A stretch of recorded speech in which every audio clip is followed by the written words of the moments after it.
Gravação foi iniciada. Boa tarde a todos, a todas e todes.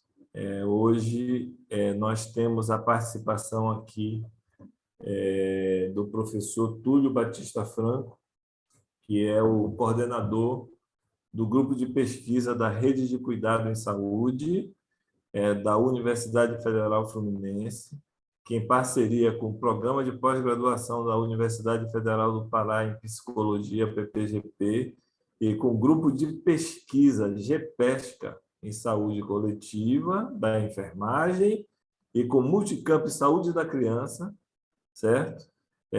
Estão desenvolvendo os diálogos interdisciplinares. Hoje, o tema é um tema bastante sensível para a organização dos serviços brasileiros, né? Que é um tema que discute cuidados intermediários a partir de uma experiência em que o professor Túlio Batista Franco e o professor Alcido Ferla fazem parte, que são de estudar este tema no Brasil a partir de um olhar da experiência italiana, né? Então, hoje nós teremos a participação do professor Túlio Batista Franco e do professor Alcido Ferla, que teve o prazer de abrir os diálogos, né? Aqui na primeira mesa sobre pesquisa, que é nosso professor da Universidade Federal do Rio Grande do Sul, professor do programa de pós-graduação também em psicologia aqui da nossa Universidade Federal do Pará, e é médico. O professor Alcindo é médico e o professor Túlio é psicólogo há quase 40 e poucos anos de psicologia, certo? Do Túlio eu posso falar, porque dos mais novos a gente não fala, né, Túlio? Mas de você eu posso falar, porque nós nos formamos, eu acho que no mesmo ano, né? 1987, 88, por aí. Primeira metade do século passado, mais precisamente, não é? Exatamente. Então, eu gostaria, agradeço a audiência, agradeço os que estão participando, gostaria de informar-lhes que esses colóquios deram super certo. Nós já tivemos a participação de mais ou menos 150 pessoas nas mesas, de uma forma geral, sem contar com a mesa de hoje, né? Então, com a palavra, o professor Túlio, à vontade, certo? Nós temos geralmente aí uma hora e meia para fazer o debate, e aí você fica à vontade para expor esta experiência que os cuidados intermediários são essenciais para a organização dos serviços de saúde no Brasil, certo? Depois as mesas ficam gravadas, vamos mandar os links e nós pretendemos transformá-las nos diálogos, viu, Alcindo? Naquele livrinho de diálogos, essas mesas que estão aqui. Então, nós vamos transformar talvez na segunda ou terceira série dos diálogos aí com vocês, tá? Com a gente da rede, né? Um abraço, Túlio, com a palavra. Obrigado, Paulo, já agradecendo a você e seu grupo pelo convite e também parabenizando pelos diálogos interdisciplinares, né? Realmente uma coisa muito importante, uma necessidade que nós temos muito grande de debater a saúde, as várias coisas. Então, muito obrigado, parabéns. Cumprimentar também nosso colega Alcindo Ferla, editor-chefe da editora Rede Unida, a editora que mais cresce nos últimos 10 anos, publicando novos autores, publicando grupos populares, ativando aí uma literatura de grupos indígenas, experiências importantíssimas que não teriam visibilidade se não fosse a editora da Rede Unida, né? Então, acho que é importante falar isso. A gente estava comentando aqui, agora está publicando no exterior, está publicando um livro no Chile, um parceiro do Chile e tal. Já publicou na Itália também. Então, vamos lá. Cuidados intermediários é um tema que eu tenho gostado de falar, porque eu acho, viu, Paulo, que é um tema, tratando aqui com uma roda de conversa, né? E também dar boa tarde aí a todos os colegas e as colegas que estão aqui na sala conosco, nessa conversa. Tratando como uma roda de conversa, é um tema que eu gosto, porque o cuidado intermediário eu considero que ainda é uma lacuna que nós temos na constituição do nosso Sistema Único de Saúde, sabe? Conversando um pouco sobre isso, a gente pode entender muito facilmente que o SUS ele se organizou como a rede de atenção básica, né? Atenção primária e todos os serviços ali de referência territorial, ações básicas, etc. E eu já vinha com uma rede bastante grande, ampla e consistente, uma rede hospitalar. Então, eu diria que nós temos um sistema de saúde que ele é polar, né? Ele tem esses dois polos, uma atenção primária e uma rede hospitalar. Agora, se nós formos pensar o segmento do cuidado, nós não temos entre a atenção básica e hospitalar estruturas de cuidado para dar o segmento do cuidado, que eu diria que são os cuidados intermediários. Então, quando nós falamos aqui de cuidado intermediário, nós estamos falando de um cuidado que se situa ou se situaria entre a atenção básica e hospitalar. Nós temos vários tipos de cuidado intermediário, é verdade. Eu poderia dizer que o serviço de atenção domiciliar é um cuidado intermediário, os cuidados paliativos, hospital dia. Esse serviço, por exemplo, nós podemos entender como serviço de cuidados intermediários. Acho que então nós temos, acho que a sua instalação no SUS, amplitude, ainda é insuficiente para aquilo que é a necessidade do SUS, que possa impactar, vamos dizer assim, na produção do cuidado, né? E mas uma questão importante que eu considero que é uma novidade nesse tema, são leitos territorialmente referenciados e vinculados à atenção básica. Então, isso aí é uma novidade, de fato, e isso realmente poderia impactar muito o nosso serviço de saúde.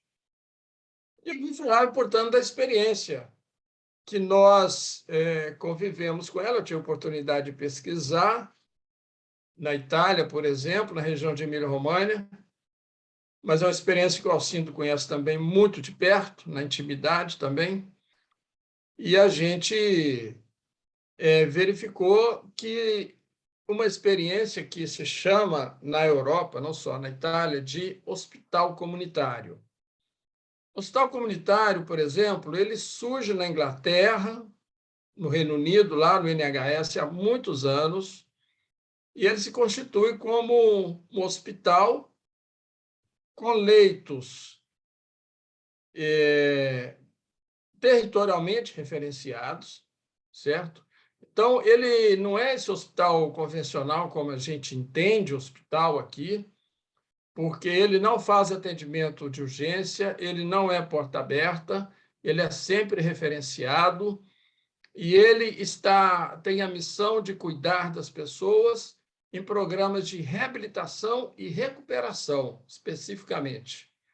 Então, eu diria assim que ele opera principalmente centrado em tecnologias leves, com equipe multiprofissional, e gestão do cuidado realizado principalmente por enfermagem, a fisioterapia, todo mundo sabe que em reabilitação e recuperação é fundamental, fonoaudiologia, a psicologia, assistência social, enfim, equipe multiprofissional naquilo que é necessário para o segmento do cuidado. Então, ele se situa como equipamento entre atenção básica e hospitalar. Por quê? Ele não é hospital geral, como nós entendemos, mas ele tem leitos. Mas ele não é um serviço como atenção básica, mas ele faz esse cuidado centrado em tecnologias leves, equipe multiprofissional, reabilitação e recuperação. Então, ele é a melhor definição mesmo, é um cuidado intermediário. Qual é a função que ele tem? Uma função importantíssima. Se nós tomamos, por exemplo, em termos da necessidade de organização do serviço de saúde, eu diria que o grande desafio nosso é preparar o nosso serviço, organizar o nosso serviço para atendimento ao crônico. A cronicidade na população já vem aumentando há muitas décadas, em função do envelhecimento da população em relação à população geral. Isso é um problema na Europa já há muito mais tempo, e no Brasil passou a ser também, de uns 20 anos para cá. Agora, com a pandemia, nós sabemos muito bem, aumenta muito as condições crônicas da população em função de sequelas de Covid. Então, a demanda por termos serviços habilitados, competentes e com escala, com volume, possibilidade de atendimento a muitas pessoas em condições crônicas, essa necessidade cada vez maior. O que nós temos hoje? Hoje, as pessoas em condições crônicas, elas são acompanhadas na atenção básica, por exemplo. Quando essas pessoas apresentam sinais de agudizar o semiagudo, ou agudizam, por exemplo, não tem mais possibilidade de cuidar na atenção básica, não tem nenhuma outra possibilidade de cuidado dela a não ser o hospital. Então, ela vai acabar internando no hospital geral, que na Itália chama hospital de agudos, nas condições que é o hospital, né? Internações caras e expostas, né, a tudo que tem no hospital. Sendo que muitas vezes ela não precisa de uma internação como essa, ela precisa de cuidados um pouco mais intensivos do que aquele que é oferecido na atenção básica, um cuidado, por exemplo, de reabilitação, a recuperação, um lugar que ela poderia ter esse cuidado, se reabilitar e recuperar, e voltar para o domicílio, por exemplo. Seria perfeitamente viável, evitando, portanto, internações que são desnecessárias e até inadequadas, ou seja, internações que não seriam adequadas para aquele caso. Como nós não temos esse tipo de unidade, que se situa entre a atenção básica e hospitalar, ele vai direto para o hospital. Então, muitas vezes, nós temos internações desnecessárias, inadequadas, expõem a pessoa, todos os riscos que tem um ambiente hospitalar, são internações caras, e muitas vezes excessivamente instrumentalizadas, né, por procedimentos, quando o que ela precisava eram cuidados que a equipe multiprofissional, por exemplo, poderia oferecer perfeitamente bem. Então, essa é a questão básica, principal. Nós tentarmos investir em equipamentos como esse, que, inclusive, reduz os custos e melhora o cuidado, né? Então, as experiências que nós conhecemos, em primeiro lugar, a experiência da Itália, nos interessamos por ela, depois fomos estudar a experiência em outros países da Europa, muitos países da Europa, podemos estudar a experiência no NHS, Noruega, e também tem experiências de hospital comunitário em Portugal, na Espanha.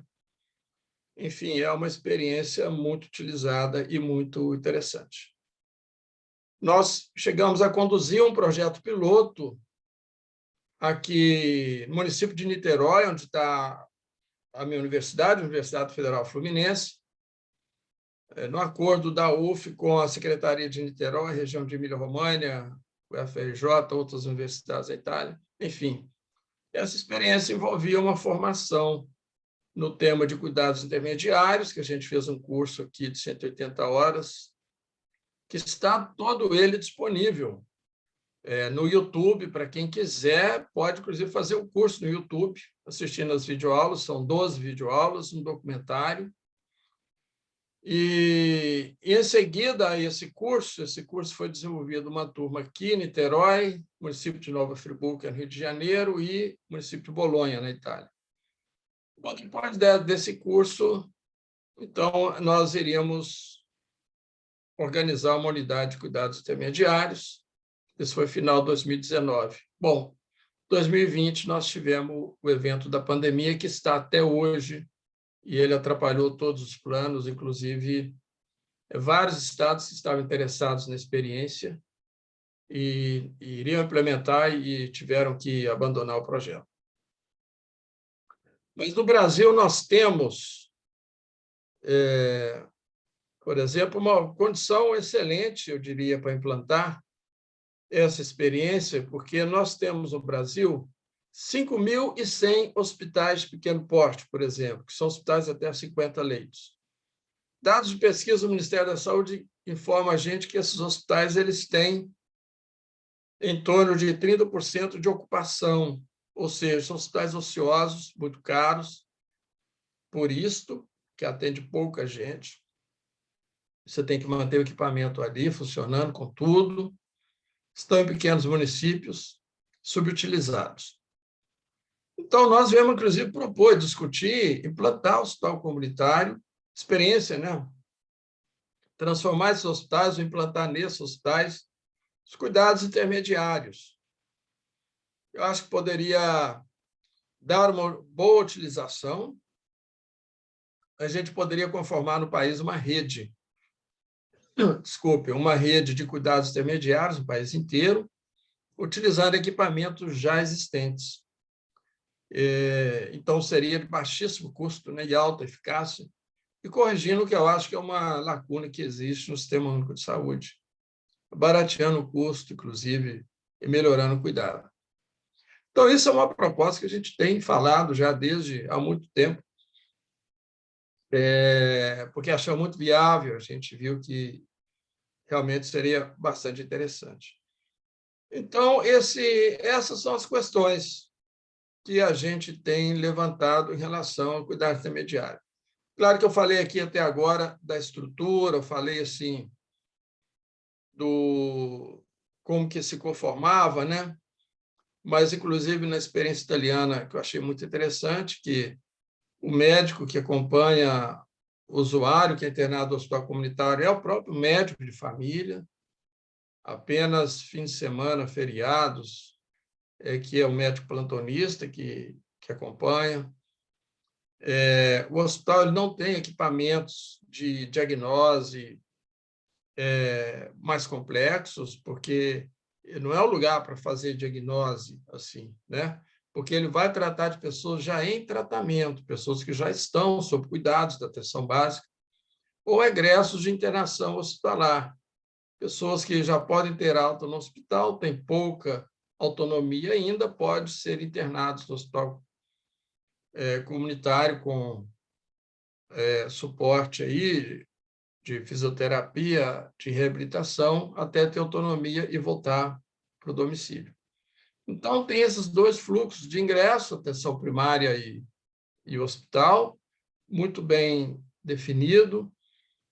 São internações que, no protocolo que a gente verificou de um hospital na Itália, internações de, no máximo, 6 semanas, quer dizer, é uma internação até relativamente longa, mas para uma reabilitação, no máximo 6 semanas, mas a pessoa, quando entra, ela tem que ter uma perspectiva de um projeto terapêutico que ela possa, inclusive, ter esse prognóstico de saída.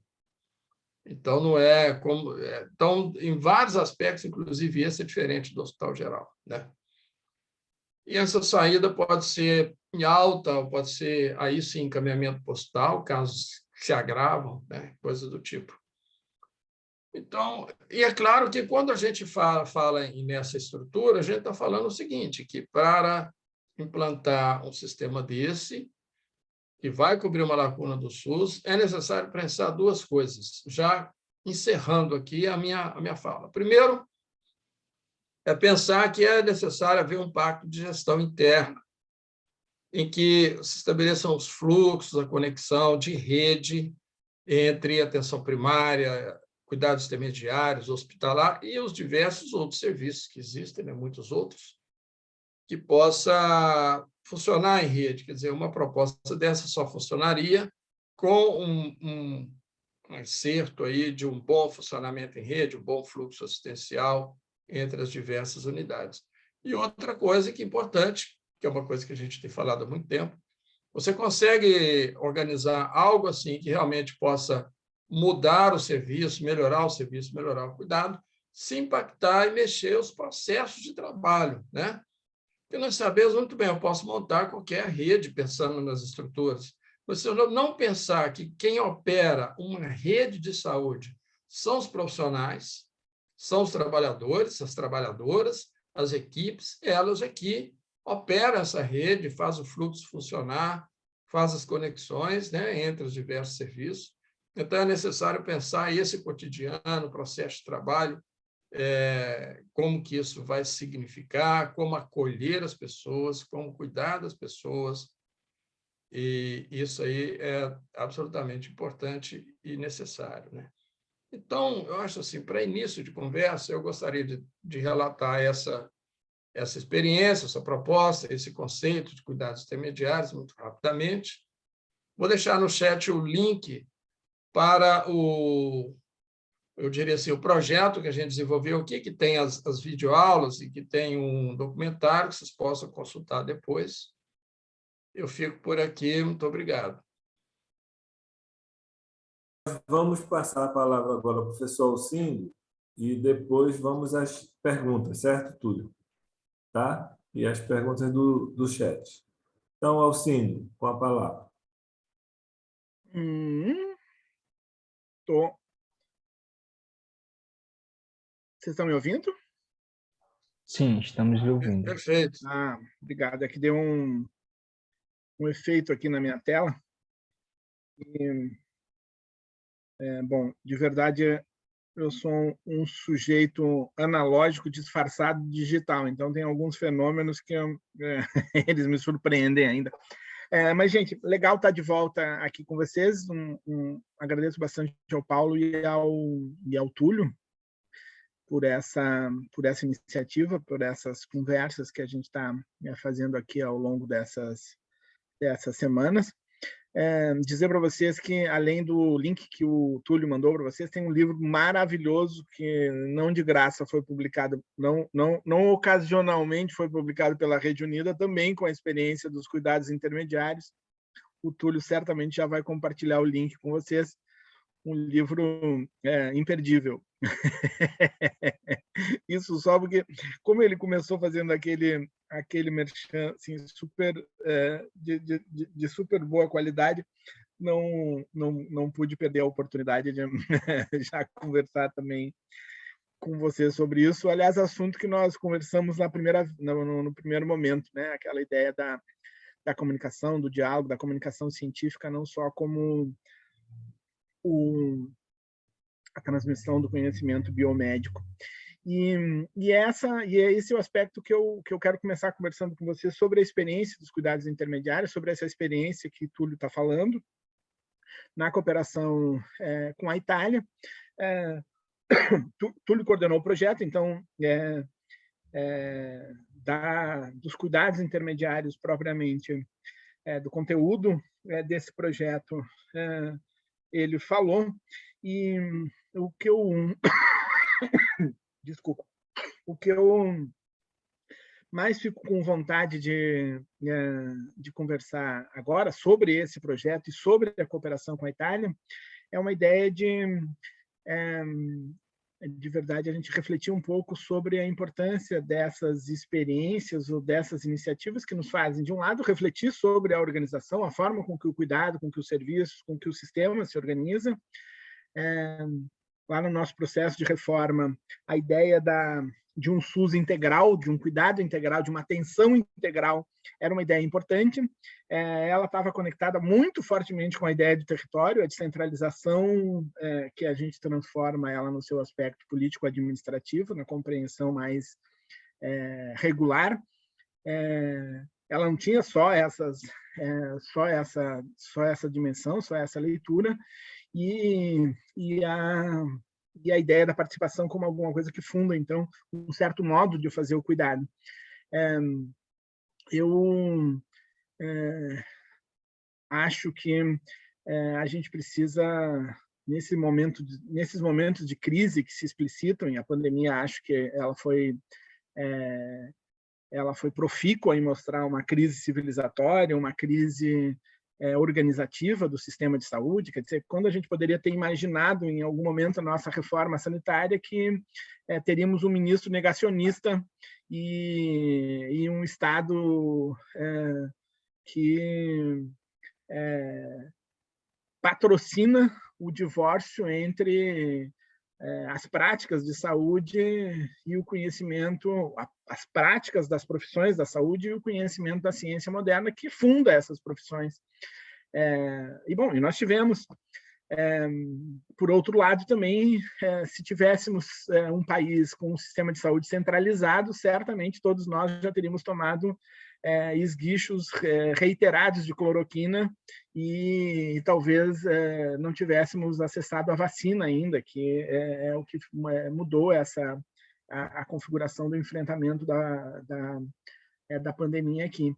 Mas vou usar o exemplo da pandemia só para dizer da importância que me parece que tem tomar essas experiências de organização tecnoassistencial, como nos ensinou Merri há um certo tempo, dos serviços, para que a gente possa, então, refletir sobre esse encontro entre a descentralização, a integralidade e a participação, que está lá na Constituição, é conceito fundamental do SUS, e que eu acho que nós precisamos conversar ainda outra vez, porque a crise ela vai nos exigindo, no meu entendimento, não é exatamente só a defesa do SUS, como ideário, como política, como sistema de saúde, como o sistema de saúde mais amplo do planeta, enfim, não é só como isso, mas também nessa dimensão que é aqui quando a gente está envolvido na formação, quando a gente está colado em instituição de ensino e pesquisa, me parece ser fundamental também, que é inventar formas organizativas ou expressões de cuidado que elas tenham platôs sucessivos aí no sentido daquele encontro das 3 diretrizes. E o debate sobre cuidado intermediário ele me parece muito bom para fazer isso. O Túlio dizia, olha, está lotado de hospitais que não tem exatamente a mesma função que tinha originalmente, ok, tudo se transforma. De todo jeito, a gente está falando em sistemas de saúde que há 100 anos atrás tinham como expressão mais forte o hospital. E que, ao longo dos últimos anos, sobretudo numa grande quantidade de países aí ditos mais desenvolvidos, os sistemas de saúde foram progressivamente se deshospitalizando, eles foram dependendo menos. No Brasil, talvez... no Brasil, por certo, nós não vivemos a crise do excesso dos hospitais, porque a nossa distribuição de leite sempre foi muito pequena. Luísa Pessoa, nossa amiga lá da ENSP, estudou os hospitais aí na década de 60 e percebeu que tinha um conjunto diverso de hospitais, alguns que foram construídos genuinamente por empreendimentos aí da iniciativa privada, sobretudo os grandes hospitais que aproveitaram bastante os empréstimos a fundo perdido da Previdência, do Instituto Nacional de Assistência e Previdência Social, enfim, os grandes financiamentos que construíram o Sírio-Libanês, que construíram o Albert Einstein, que construíram uma parte desses hospitais, e também a Ponte Rio-Niterói, que, como se sabe, é um serviço de saúde bem importante. Não é um serviço de saúde bem importante, né? Foi o lugar onde as pessoas morreram de malária, inclusive, enfim. Mas só para, então, falar dessa coisa do investimento hospitalar, mas a Luísa dizia, tem 2 outras formas bem importantes de construção de serviços, uma como um empreendimento dos municípios, que iam colocando, embora eles não tivessem um papel muito expressivo na organização do nosso modelo de atenção, tiveram um papel importante, então, sobretudo nos hospitais de pronto-socorro, independente das linhas de financiamento federal, mas ela mostra que em alguns lugares, e talvez o Rio Grande do Sul tenha sido o exemplo mais profícuo, mas isso vale para São Paulo, vale para esses territórios onde nós tivemos grandes correntes migratórias, nós também tivemos pequenos hospitais que foram construídos aí com uma ação mais cultural dos territórios. As imigrações italianas e alemãs trouxeram para o Brasil uma língua, um credo religioso, e aí o hospital, como a extensão disso, e a escola, foram sendo construídas. Então, a gente tem um volume grande de serviços aqui, mesmo que a gente não tenha, como na Europa, vivido a explosão desses serviços. E aí, o Cuidados Intermediários vai lá e dá uma olhada alguns lugares, alguns estados e mesmo em algum tempo do Ministério da Saúde, a gente tinha os pequenos hospitais como um problema, porque eles não conseguem mais incorporar, por uma questão de escala e de custos, os avanços tecnológicos que a saúde é bem importante, e eles acabam virando um entre-lugar, de um certo caos problemático, de um lado, nos hospitais portugueses, italianos, que são os que eu conheço mais, foi organizando essa coisa da cadeia progressiva de cuidados, sobretudo com idoso, enfim. Aqui nós fizemos outra coisa, eles ficaram sendo hospitais de internação, primeiro, muitas vezes de internação desnecessária, quer dizer, se a gente coloca os hospitais de pequeno porte, de 30, 20 leitos, nas internações por dia da semana, segunda é o dia de internar, sexta-feira é o dia de ter alta. Então, isso já dá conta de um hospital que, de verdade, responde a uma outra coisa que não é necessidade de saúde das pessoas, ou não prioritariamente com essas necessidades. Ou então, com internações crônicas, e que, olhando desde uma lógica hospitalar, não fazem sentido. Olhando de uma lógica territorial, talvez faça, porque é a falta de outra alternativa. Quer dizer, ninguém está no hospital para passar uma temporada de férias ou coisa assim. Então, está no hospital porque alguém prescreveu e porque não parecia ter uma outra iniciativa. Então, fazer essa leitura, que eu acho que é muito própria, ou deveria ser muito própria da saúde coletiva sobre esse cenário, não é só a saúde pública, não é só a racionalidade de leitos, enfim, também é a qualidade da atenção. O Túlio foi bem feliz em dizer, de um lado, tem a discussão da natureza do estabelecimento do prédio, do endereço, enfim, do que ele tem, de qual é a densidade tecnológica que ele tem. Do outro lado, tem a organização dos processos de trabalho, como é que isso é utilizado ou não para fazer o quê? Nos pequenos hospitais que eu conheço, pelo menos das políticas que eu mais conheço, fundamentalmente aí nesse caso da Itália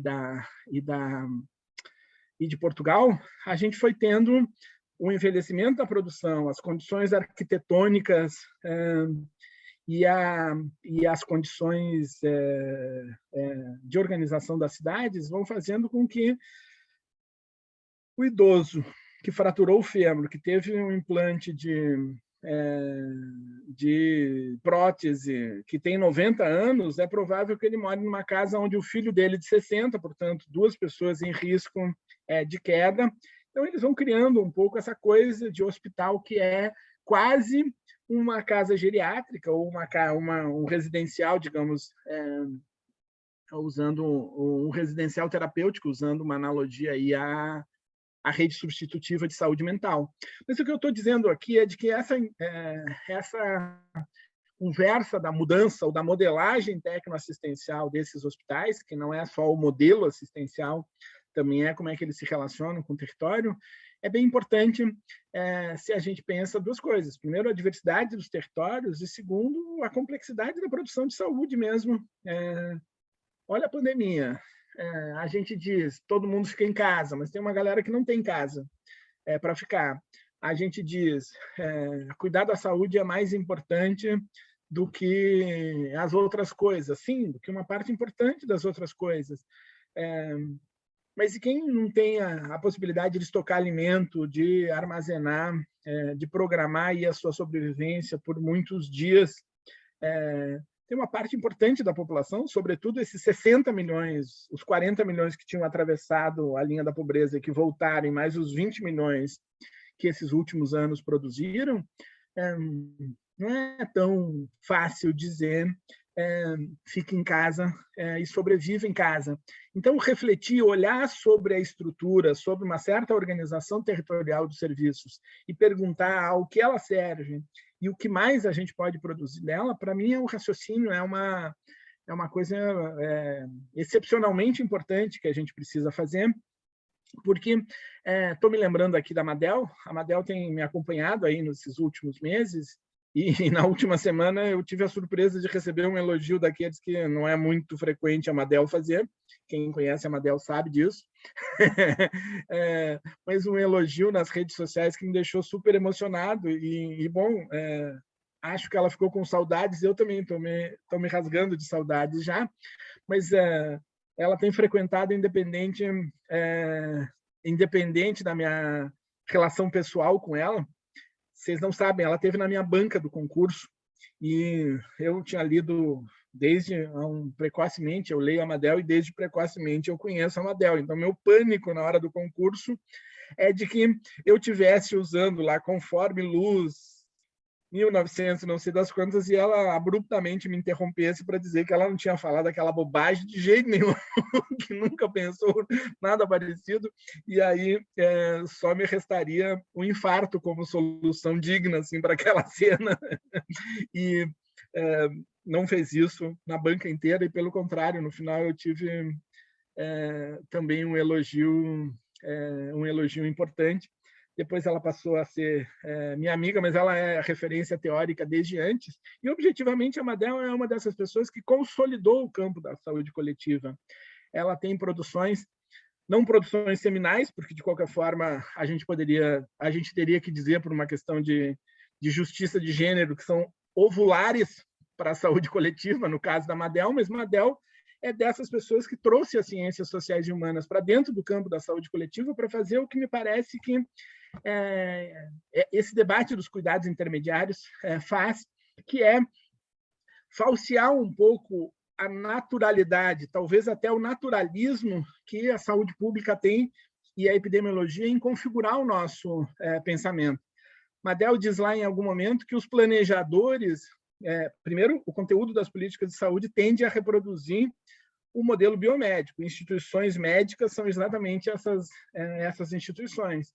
E, por outro lado, ela diz também que é muito legal a gente perceber que os planejadores também têm uma subjetividade aí configurada por essa relação que a ciência moderna tem com a gente, de aprofundamento de especializado, esse modelo disciplinar que ele repercute numa fragmentação grande de práticas. E ela vai dizer, os modelos ideais também são formas dos planejadores raciocinarem, mas tem um problema nisso, diz a Madel, de que os modelos ideais eles precisam de condições ideais para se materializar e essas não estão nunca disponíveis. Então, a gente ficar criando essa ideia dos modelos ideais, que são muito frequentes na avaliação, no planejamento de redes.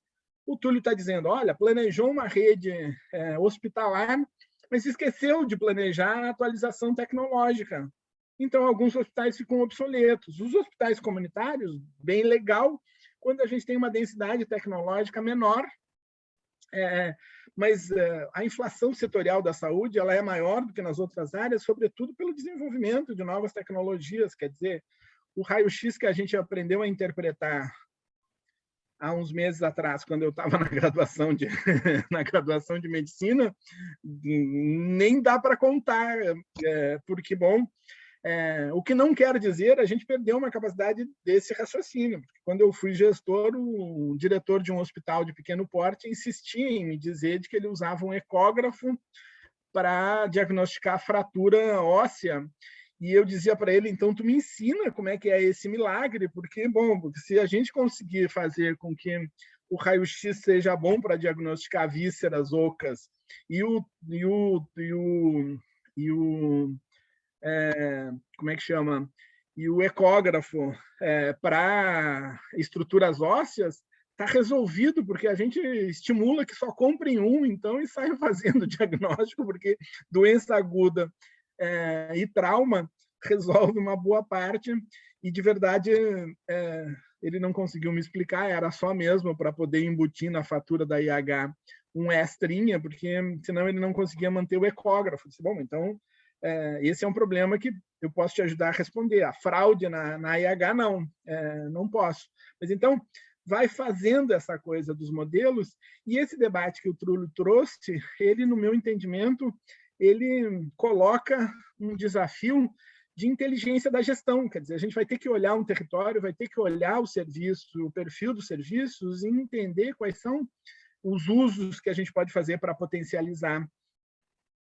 E é muito legal essa conversa comparada do Brasil e da Itália, que a gente vem fazendo no Laboratório Ítalo-Brasileiro há um certo tempo, porque vão aparecendo pontos de convergência e diferenças que elas não são redutíveis por uma solução mágica e uma solução única, mas elas aumentam muito a inteligência no sentido de pensar em o que é que a gente pode fazer sem essa ideia de um modelo ideal, de um modelo único, de um modelo que ele é pura abstração, como, aliás, é o diagnóstico. O CID vai nos colocando esse extasiamento do pensamento.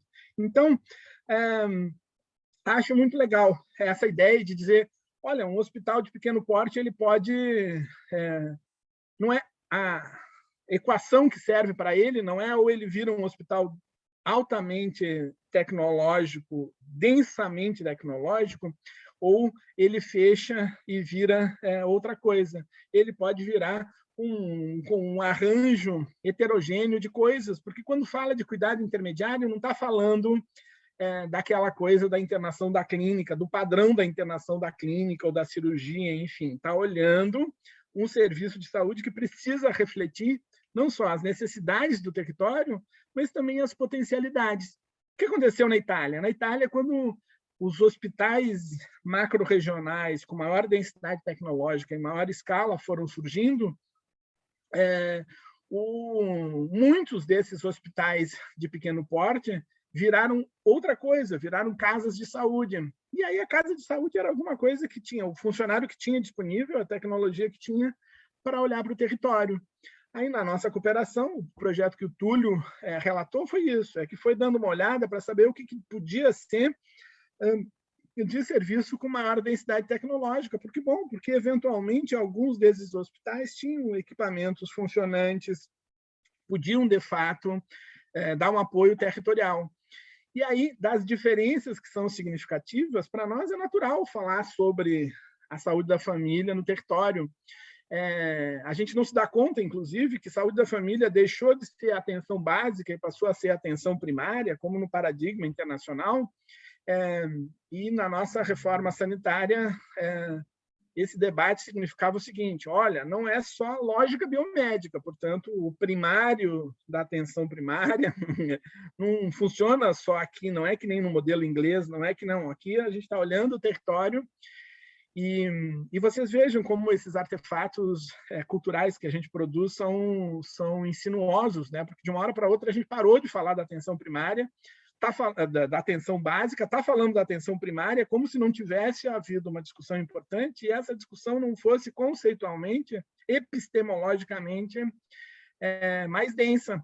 Aí, atualmente, o Ministério da Saúde pede para limpar o material que foi produzido aí como orientação, como guia, botando lá atenção primária, tirando o NASF, porque não tem mais, porque não é apoiado pelo Ministério da Saúde, num processo de simplificação epistemológica que é genocida também, do mesmo jeito que é não garantir vacina e equipamento de proteção para os trabalhadores. Então, o que me interessou, assim, está me interessando conversar, é sobre isso, é a ideia dos cuidados intermediários, dessas transformações dos estabelecimentos de saúde, com um olhar muito forte no território, não só para as necessidades daquele território, mas também as potencialidades daquele território.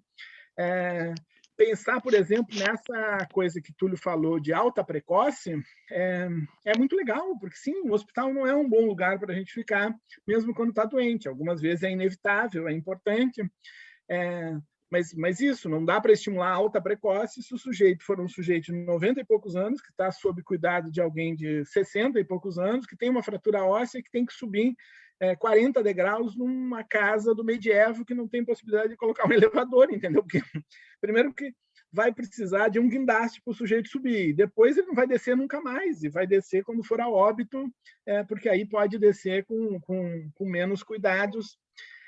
Mas essa é uma conversa que ela muito facilmente se aplica para linhas, para redes de atenção, para linhas de cuidado, para essas coisas que a gente foi inventando na gramática da saúde coletiva nos últimos anos, que era para dizer que a gente estava querendo falar de outra coisa que não é essa que está capturada pelas políticas e pelos modelos ideais.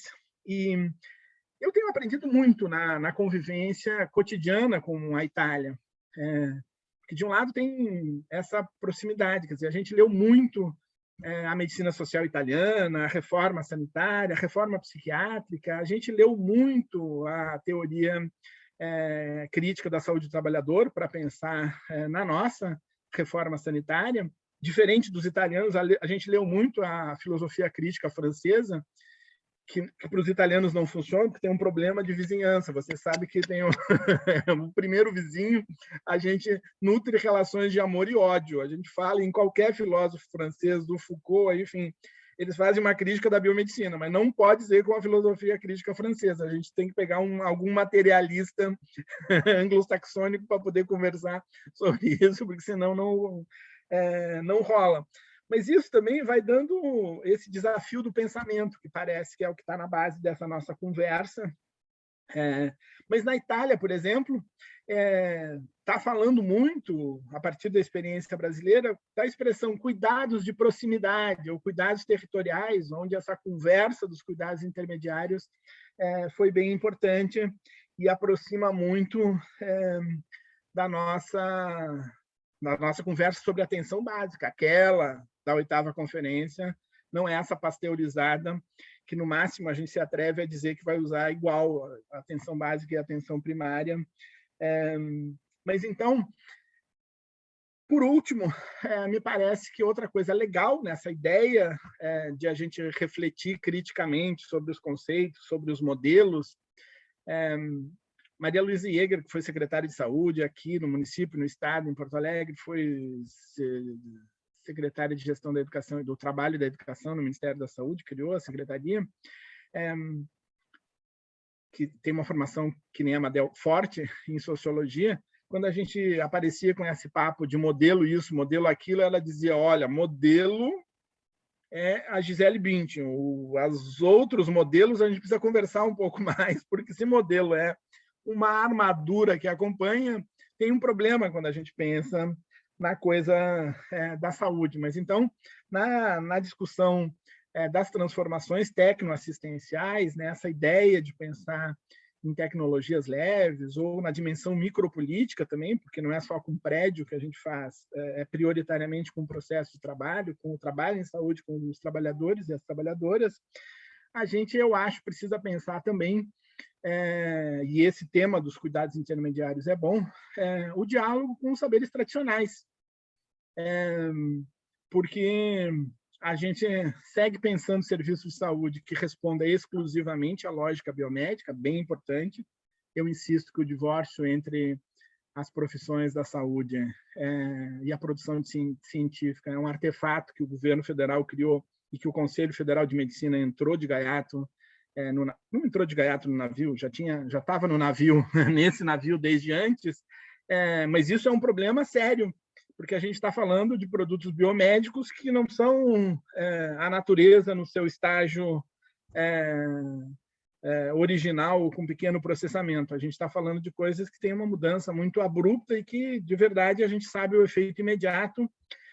Quando eu falo de saberes tradicionais, eu falo desses que vêm sendo transmitidos nos últimos 9.000, 10.000 anos. Nenhuma pesquisa de produto biomédico tem 10.000 anos de história para pesquisar. Mas esses são fundamentais da gente pensar, então, nesses rearranjos quando se fala no cuidado tradicional. Do agente comunitário ao saber tradicional indígena, ao saber quilombola, enfim. Então, eu penso que esse debate sobre modelagens, sobre o intermediário dos cuidados, quando a gente pensa nessa polaridade entre o estabelecimento do território e o estabelecimento da região, que também é um território, também, não é só o exercício da crítica epistemológica aí dos arranjos que a gente foi construindo ao longo desses 3 séculos, mas também essa incapacidade que a gente foi construindo junto. O Foucault é ótimo para nos lembrar disso, na dobra Saber Poder, que a gente também foi deixando de escutar. E aí a pandemia vem e mostra que nos distritos sanitários indígenas tem um vídeo super bom de parteiras tradicionais que eu vou recomendar para vocês verem também. A enfermeira do DICEI Alto Solimões diz, bom, mas e aí faz o quê quando diz que diminui, reduz, zera a circulação interterritórios? As gestantes continuam evoluindo nas suas gestações. E aí, se o enfermeiro, se o médico não pode ir, faz o quê? Aí lembrou ela, bom, mas tem as parteiras tradicionais, e antes que alguém pense que isso é uma aberração, eu nasci num parto domiciliar aos cuidados da minha avó. E nem vou contar para vocês a história de intensidade, a memória afetiva dessa cena. Mas, bom, tem as parteiras tradicionais, disse ela. Então, vamos usar os recursos tecnológicos para mobilizar a rede de parteiras. Ok. 80% dos nascimentos no DICEI Alto Solimões foram domiciliares. Bah, se a gente bota um planejador, um epidemiólogo, não um epidemiologista, porque um epidemiologista faria essa cotização, mas a Madel chama de epidemiólogo, enfim, é uma ironia. O cara vai dizer, mas piorou muito a qualidade da atenção materno-infantil. E aí depois ela diz, não, mas não aumentou a mortalidade infantil nem a mortalidade materna, porque como tinha que racionalizar o deslocamento até o hospital, a gente começou a apoiar à distância as parteiras, a mobilizar. 80% foram domiciliares e quase 70% foram assistidos exclusivamente pela parteira, que só quando essa acionava o sistema informando que era um parto de risco, que precisava de suporte tecnológico, então ele era mobilizado, porque isso reduziu em X vezes. Bom, e aí a gente vai descobrindo, primeiro, vai redescobrindo que a gestação não é exatamente um problema de saúde, né?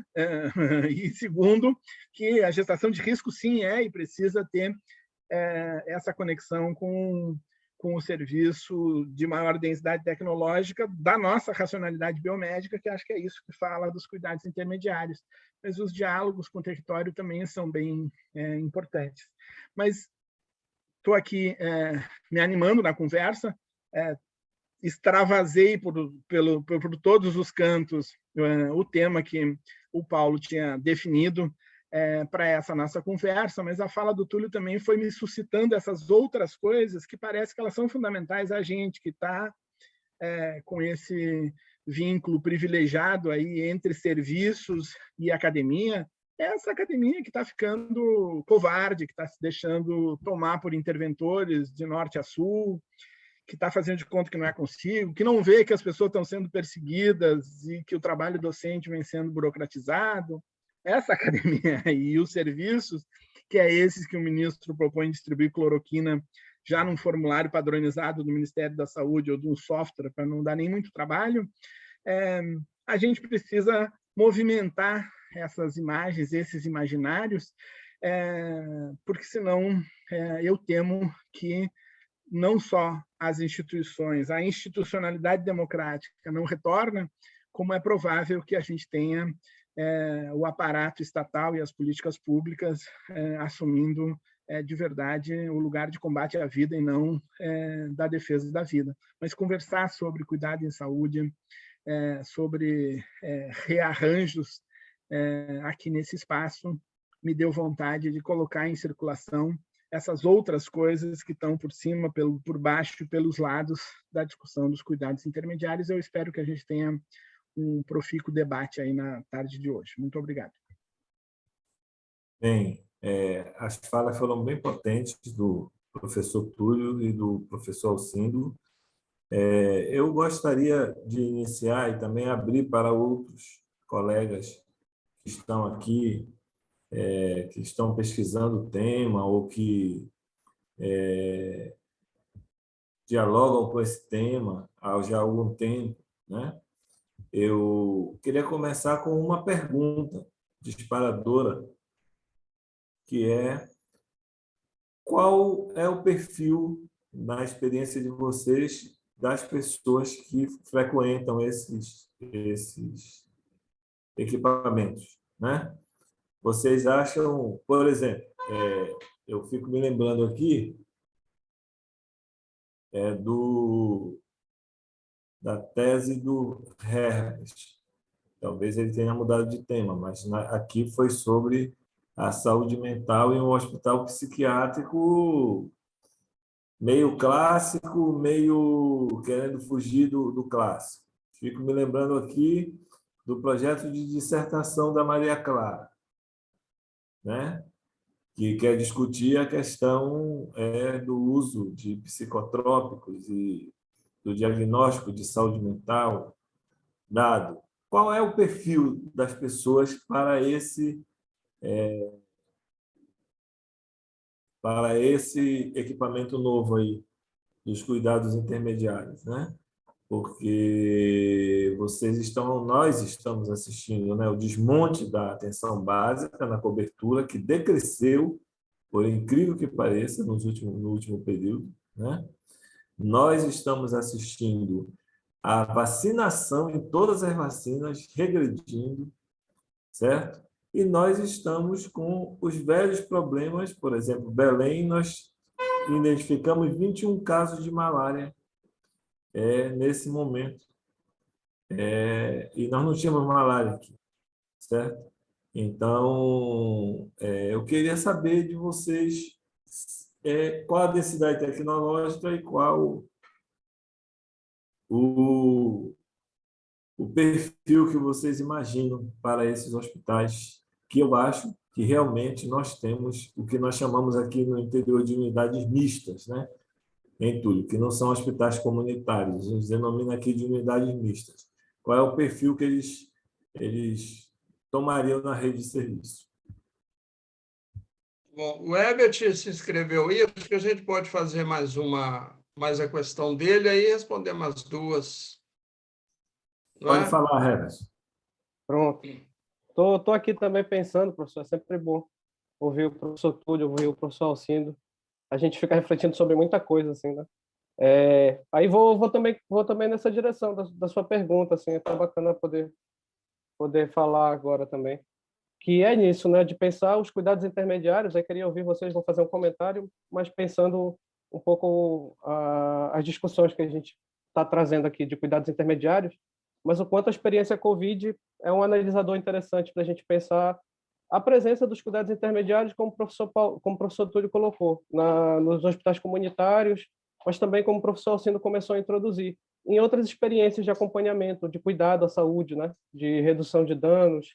Aí me vem à cabeça também que no livro tem um capítulo muito interessante de cuidados paliativos, do trabalho das pessoas no atendimento home care, da atenção básica, o quanto os cuidados intermediários se propõem a esse desafio de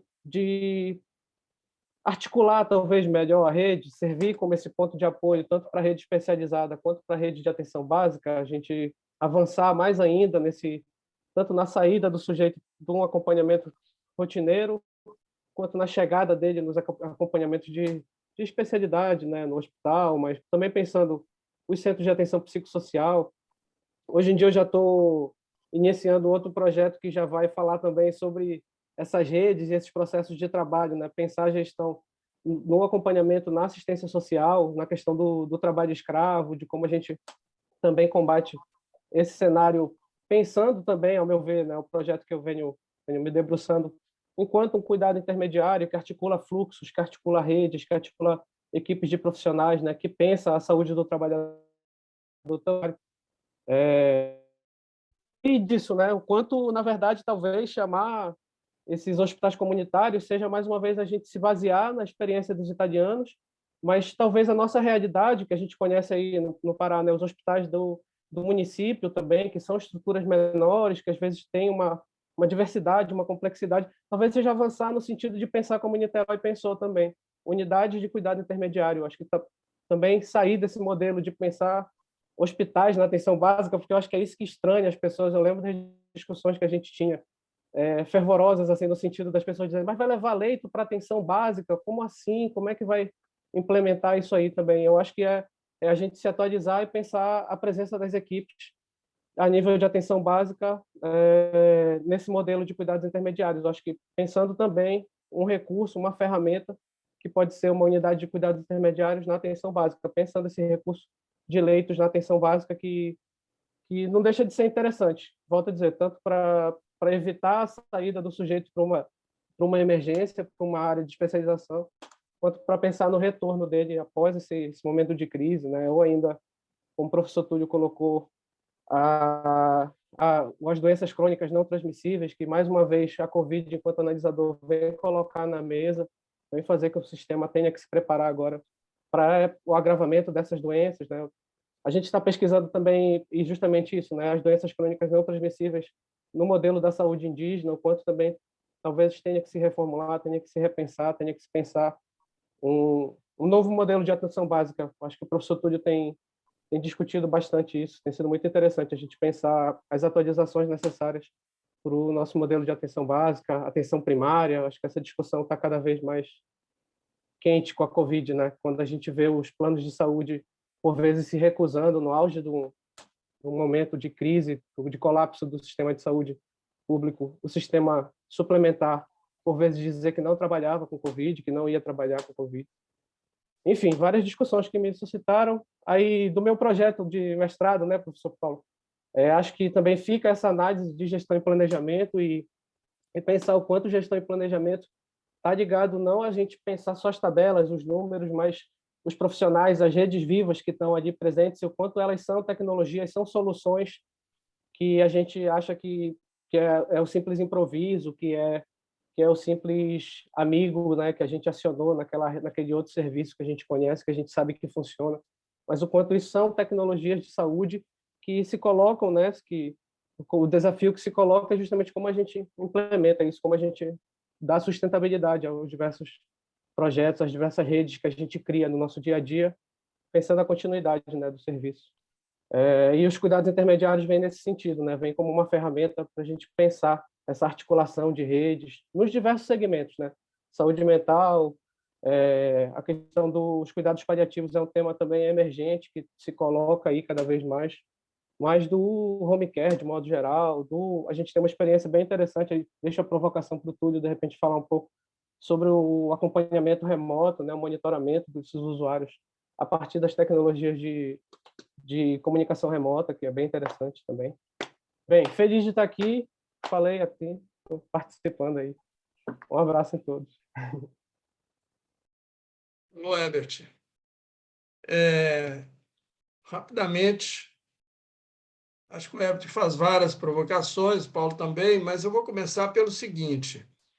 Quando nós tentamos discutir cuidados intermediários na atenção primária, a gente está querendo fazer uma certa ruptura com o conceito de atenção primária que vem aí nas últimas décadas, pelo menos 5 décadas, uns 50 anos, né?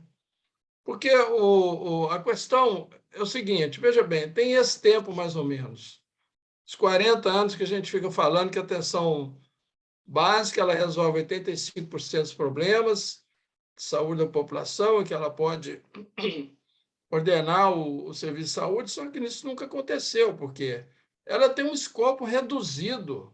Essa é que é a questão. E olha que os governos de perfil democrático popular no Brasil, Lula e Dilma, fizeram um grande investimento na atenção primária. Investimento material e imaterial, educação permanente, bons programas de educação permanente, bons programas de reorganização do trabalho, investiram recursos. Então, na verdade, qual é o problema? Quando você fala isso, e não funciona, né? Como eu estou dizendo, tem algo estrutural. E eu acho que tem mesmo. Quer dizer, nós precisamos ampliar o escopo da atenção primária. Nós vamos ampliar as possibilidades, os instrumentos da atenção primária poder fazer um cuidado do ponto de vista de uma referência territorial. Então, essa é a primeira questão. Então, nesse sentido, quando a gente fala a experiência do hospital comunitário, que pode ter o nome de unidade de cuidado intermediário, pode ter o nome de hospital comunitário ou qualquer outro nome, na verdade, porque o nome é o que menos vai... Ele está muito ligado ao imaginário das pessoas do que a funcionalidade propriamente dita, porque eu já falei, esse hospital comunitário não tem nada a ver com o hospital geral, como a gente conhece, é uma outra história, mais parecido com o que o Herbert falou de uma unidade de cuidado intermediário. Então, a primeira coisa é isso, ampliar o escopo da atenção primária, os seus instrumentos. Então, quando a gente fala hospital comunitário ou unidade de cuidado intermediário, que é de referência territorial, fazendo rede com a atenção primária, a gente está pensando em uma outra atenção primária que não é essa, muito mais robusta, com muito mais capacidade resolutiva e com muito mais capacidade de fazer aquilo que a gente acha que ela deve fazer, que é coordenar o cuidado, os fluxos assistenciais, o segmento do cuidado, as linhas de cuidado, etc. A outra questão é que ficou muito claro na pandemia. O serviço de referência territorial, o território, é no território onde se dá a grande questão do cuidado de saúde, a grande proteção à população se dá nos territórios. Tanto que na pandemia, quando as pessoas chegavam para ser internado no hospital, a primeira batalha já estava perdida, que é evitar o contágio, evitar a infecção, porque não tinha medicamento, só se tratava com medidas não farmacológicas, e medidas não farmacológicas é necessário um forte trabalho territorial, um forte trabalho, inclusive, vinculado à comunidade, de modo que essa comunidade poderia estar muito bem orientada, muito bem sabendo como se proteger, fazer a autogestão do seu cuidado, etc. E isso foi, inclusive, escrito para os tais 13 médicos do Hospital de Bérgamo, norte da Itália, no auge da crise. Vocês devem ter visto quando aqueles caminhões do Exército, a gente viu na televisão, saíram com os corpos de Bérgamo, a crise horrível lá no norte da Itália, eles escreveram isso naquele período. A pandemia será vencida nos territórios, com as comunidades. Então, nós temos que, a gente já falava isso, nós temos que tomar como lição esse aprendizado da pandemia e dizer, nós precisamos fortalecer esse serviço de referência territorial. Então, ter leitos vinculados ao território é um ganho. Significa o seguinte, ter uma atenção primária fortalecida, com mais instrumentos para fazer o que ela pode fazer, como, por exemplo, aquele crônico que está sob cuidados da atenção primária e ele agudiza ou está numa situação de semiagudo, ele já saiu daquele quadro de controle, já não é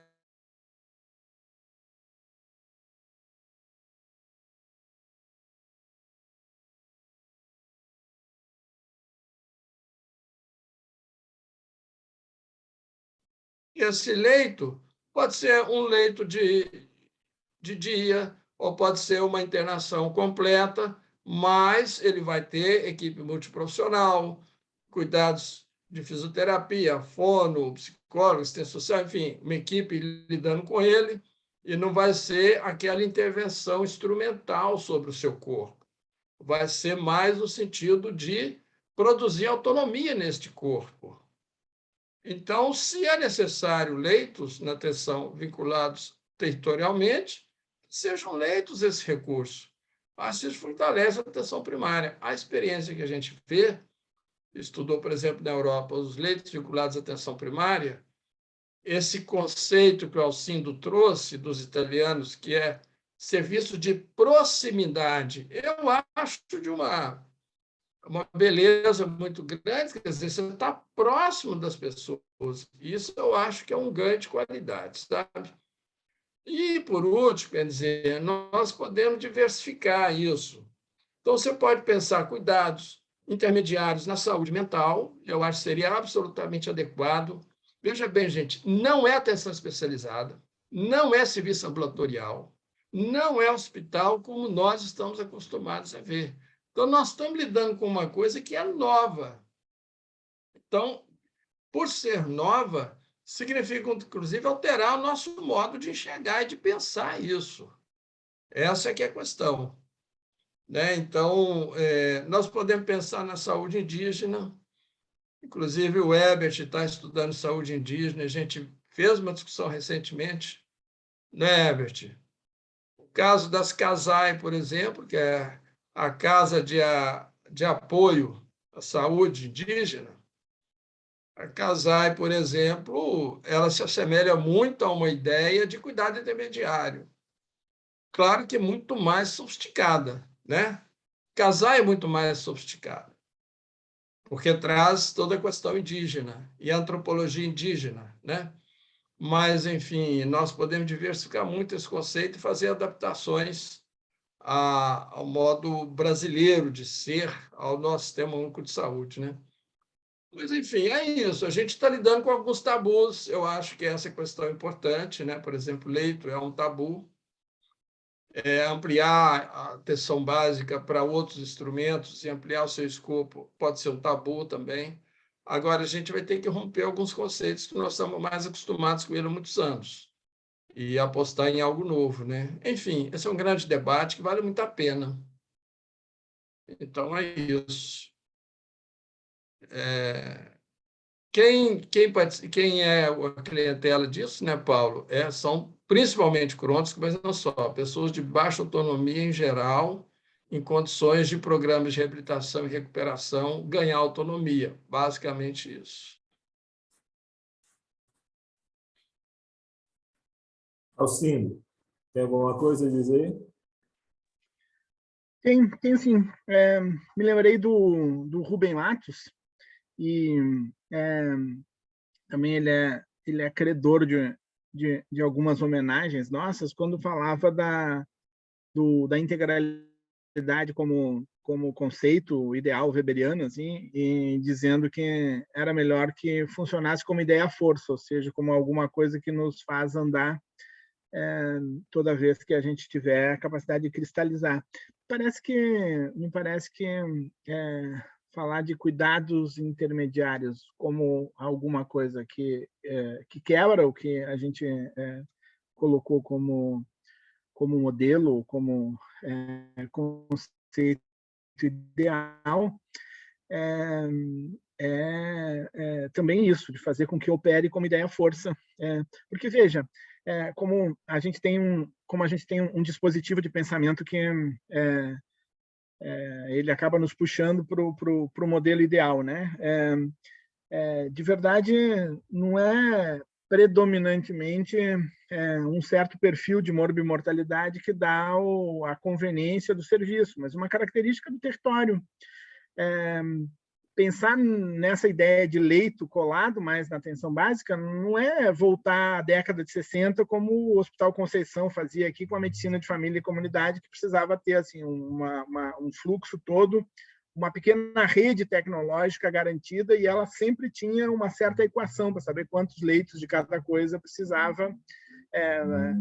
E aí ficaram completamente ressentidos, porque era no Ministério da Saúde, quando a discussão da saúde da família descola dessa ideia do médico de família e comunidade com o sistema comunitário, mas era o sistema comunitário colado na ideia de uma racionalidade que não era resposta às necessidades de saúde e às potencialidades do território. Então, bom, se a gente estiver falando dessa natureza de serviço num território com presença de populações indígenas, quilombolas, muitos municípios nossos não alcançaram ainda uma fase avançada de transição demográfica. Então, bom, muitos lugares nós temos as doenças negligenciadas e o ressurgimento da malária não é exatamente o ressurgimento, é só a intensificação de casos. Então, o que me parece que vale a pena nessa ideia não é a gente ter a sensação de que alguém vai prescrever uma nova modalidade de serviços, mas que vai ter que aumentar a nossa inteligência de olhar o território e imaginar o que é que pode ocupar esse território.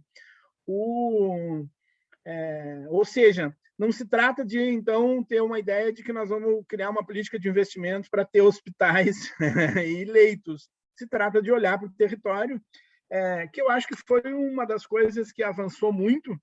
E quando a gente lê, quando a gente usa a política pública para fazer algumas análises, é importante, né? Porque aí tem a tal da lata do lítio da história, que é para onde vão as iniciativas dos governos anteriores toda vez que tem uma transição. Eu não acho coincidência que todo o debate da atenção básica tenha ido para a lata do lixo no exato momento do golpe. Acho o Previne Brasil um retrocesso no sentido, não só no sentido do financiamento, do apoio à descentralização, mas um retrocesso no sentido dessa lógica biomédica que insiste em prever iguais graus de resolutividade para a heterogeneidade dos territórios. Não leram, e eu sei que não leram, porque são colegas de longa data meus, mas não leram a crítica da representação dos territórios do Milton Santos, porque, de novo, estão fazendo uma representação, estão estabelecendo fluxos como se financiamento não fosse uma grande questão ainda da atenção básica, do sistema de saúde como um todo. Então, colocando um padrão de história como se nós não tivéssemos tido 60 milhões de pessoas voltando ou atravessando para o lado contrário a linha da pobreza, e se isso não impactasse os indicadores de saúde. Então, a pandemia mostrou isso. O Túlio já falou e eu reitero. Os estudos internacionais têm mostrado que foram muito melhores os países que tiveram uma primeira resposta colada no território. Porque é no território que combate a fake news, é no território que combate... Mas é no território que organiza redes de suporte à vida, para quem não tem alimento, para quem, enfim, para o trabalhador de saúde que trabalha num hospital, que não atende gripezinha, que atende uma pandemia que está matando em todo mundo, e que volta para casa e protege os seus pais, que vai dormir na sacada, que não frequenta o mercado no cotidiano. Então, me parece que desses comentários de vocês fico com vontade de reforçar ainda outra vez, que me parece que o que vale a pena aqui é essa conversa da inteligência da gestão com G maiúsculo, com G minúsculo, com, enfim, aquele debate todo que pedagogicamente o Merri nos ensinou a fazer lá atrás, e que vai dizer de que é preciso olhar o território não como se ele fosse simplesmente o espaço geográfico onde a gente distribui os serviços, mas tem que olhar também, por exemplo, a capacidade de matriciamento de um serviço para o outro. O último debate feito ali entre o governo Lula e Dilma, de redes de atenção, não era o famoso livro do Eugênio Vilaça Mendes, que coloca a natureza dos estabelecimentos como definidor das instituições, que foi uma discussão bem importante, e o Eugênio contribuiu muito, durante muito tempo. Agora, ele virou totem, bom, e aí tem um problema quando acontece isso. Mas o debate que fez era esse debate de não tem um modelo ideal de redes, tem um certo conceito que precisa orientar as práticas. Então, portanto, a maior densidade tecnológica e a maior resolutividade também vão ser a capacidade que um serviço tem de se debruçar sobre o território e devolver como educação permanente, como desenvolvimento do trabalho, as evidências que são produzidas. Nós estamos cheios de hospital que diz que o postinho de saúde, nessa condição depreciativa mesmo, não funciona porque 60% da demanda é verde lá na urgência e emergência, enfim, como se o hospital não fosse um serviço de saúde, se ele fosse a Santa Inquisição, ou, me esqueci o nome daquela coisa que define se a gente vai para o céu ou para o inferno, enfim, a minha cultura religiosa não está muito aguda hoje, mas, enfim... Por outro lado, quando a gente tem os serviços de saúde, e me parece que na rede de cuidados intermediários isso é importante, quer dizer, produzir indicadores, produzir, devolver para a rede, devolver para o serviço, adensar, porque senão a gente vai tendo essa coisa de que naturaliza que o hospital é o lugar ideal para tratar de doenças, e ele não é, ele é a contradição necessária e importante Agora, se ele não se debruça, o matriciamento foi retirado no contexto do Previne Brasil das nossas estratégias e de financiamento, e isso criou o que tem acontecido, desmontou, não existe mais NASF. Ok, que o NASF não era um serviço legal em todo lugar, ele era um ambulatório de especialidades em muitos lugares já, um ambulatório móvel de especialidades, não era alguma coisa que tinha como pretensão desenvolver processo de trabalho. Mas eu tenho a sensação de que a gente ainda, com base nesse modelo ideal de que a saúde se produz com base só no conhecimento biomédico hierarquizado em algumas profissões, que a gente vai esquecendo que rede se produz no cotidiano.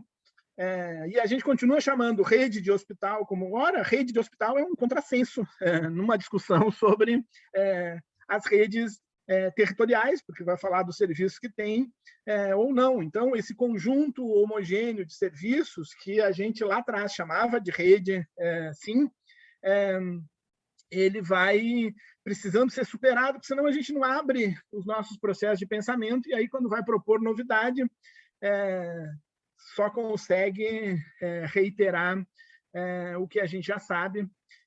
De todo jeito, me parece que esse é um debate importante, e eu acho que do espaço que a gente está fazendo, é bem importante que a gente não se deixe colonizar pelo que parece ser o conceito, como se ele fosse weberiano, quando ele é só um pontapé na nossa bunda, como dizia o Matos, para a gente deslocar a nossa capacidade de responder ao território. Então, por isso que acho oportuno essa conversa e por isso que eu acho oportuno a gente fazer essas comparações de experiências entre diferentes contextos, entre países diferentes, porque isso é um desafio ao nosso pensamento e parece que a gente está num tempo em que a inteligência freiriana ela está fazendo falta. Então, mas, enfim, não é uma conversa que a gente consiga esgotar lá hoje.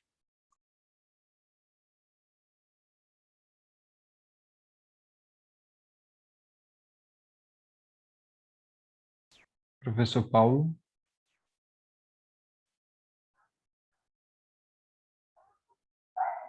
Só um instante.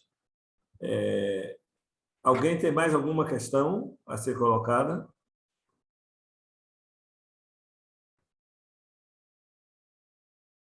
Se ninguém tiver mais nenhuma questão, gostaria de passar a palavra para o encerramento, começando pelo professor Alcindo e terminando pelo professor Túlio Batista Franco, e já dizer que, já agradecer a participação de ambos. Pois então, Paulo, agradecer o convite, a conversa, e dizer que eu acho que isso que nós estamos fazendo é uma função importante da universidade, é uma função social importante da universidade, e se ela não tiver gosto indissociável de ensino, pesquisa e extensão, a gente está falando de outra coisa, e está importante a gente defender um certo perfil, digamos assim, de intervenção das nossas instituições, porque a fragmentação institucional é um sintoma dessa crise que a gente está pensando. E eu sou esperançoso, mas então não estou só esperando, não estou achando que a gente tem que só ficar esperando o próximo Réveillon. Eu tenho certeza que o próximo Réveillon nos trará mais alegrias do que os últimos, mas é preciso que a gente tenha também essa capacidade de ocupar o espaço com boas ideias, com bons pensamentos, e, sobretudo, que a gente não se acue diante dessa crise civilizatória que a gente está vendo aí no cotidiano. O movimento da macropolítica tem nos mostrado isso, que tem um monte de estrategistas tentando fazer com que, ao fim e ao cabo, todos se comportem como o gado do cercadinho. Não tem democracia com gado de cercadinho e não tem democracia com a institucionalidade fragmentada. Então, acho bem bom. E acho bem bom que a gente tenha um monte de gente que está no mestrado e no doutorado, porque esse é um bom laboratório para a gente experimentar aí não só soluções para os nossos problemas cotidianos, mas eu também tenho repetido isso. Se o Kuhn tinha razão, e ao que tudo indica ele tinha, depois da crise de uma revolução científica, nós temos um esforço grande de construir a próxima onda e definitivamente não é negando a ciência que a gente vai fazer isso. Então, o diálogo é sempre um bom jeito da gente ampliando o pensamento. Então, legal e bom final de semana a todas e todos.